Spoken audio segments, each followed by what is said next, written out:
ريال مدريد جوفنتوس الليله اللي صفق فيها جمهور تورينو للاسطوره كريستيانو رونالدو قبل الكلاسيكو الاوروبي اللي باش يجمع بين ريال مدريد وجوفنتوس سهره الاربعاء على ملعب سانتياغو برنابيو في اطار الجوله الثالثه من دوري ابطال اوروبا. الناس الكل باش يجي لبالها برشا مواجهات كبيره جمعت بين الريال واليوفي كيما نهائي 1998 ونهائي 2017 اللي فاز بها ريال مدريد، ولكن يبقى ربع نهائي موسم 2018 هو الامتع والاكثر اثاره. من تقدم ريال مدريد في تورينو في لقاء الذهاب وفاز بنتيجه 3-0 وازدواجيه كريستيانو رونالدو الخرافيه الى عوده اليوفي في لقاء الاياب والفوز بنتيجه 3-1 في ملعب سانتياغو برنابيو بالذات، ولكن في الاخر تاهل ريال مدريد. وتوا نبدا بلقاء الذهاب في ليله 3 ابريل 2018. اليوفي يستقبل الريال على ملعب تورينو في ايطاليا، والناس الكل كانت تنتظر ان اليوفي ما نساش النهائي اللي خسر ضد الريال قبل بعام بنتيجه 4-1 وباش يتأرق، ولكن وقتها تنجم تثأر من الكل الا ضد ريال مدريد بقياده الدون كريستيانو رونالدو. 3 دقائق لعبه اسكو يلعب كره رونالدو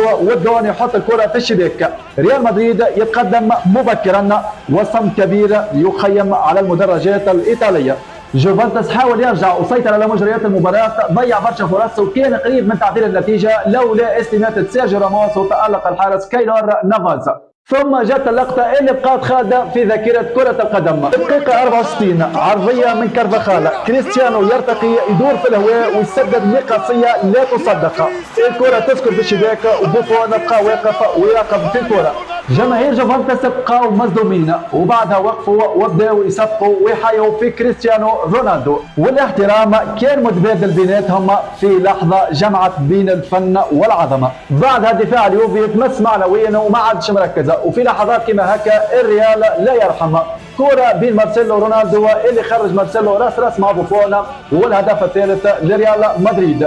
المباراة فاتت 3-0 في تورينو بالذات، أداء ملكي وسيطرة أوروبية مطلقة، والريال يخرج من ملعب السيد العجوز كملك لا يقهر. هي في مواجهات الريال واليوفي بصفة عامة الإثارة ديما موجودة. في لقاء الإياب اللي تلعب في إسبانيا اليوفي جاء بروح مختلفة، 2 دقائق فقط مانزوكيتش سجل الهدف الأول لجوفنتوس، وبعدها زاد ثاني قبل نهاية الشوط الأول، وخطأ من كايلور نافاز ماتويدي زاد الهدف الثالث، والنتيجة ولات 3-0 لليوفي. ملعب البرنابيو صامتة وجمهور الريال مش فاهم شيء.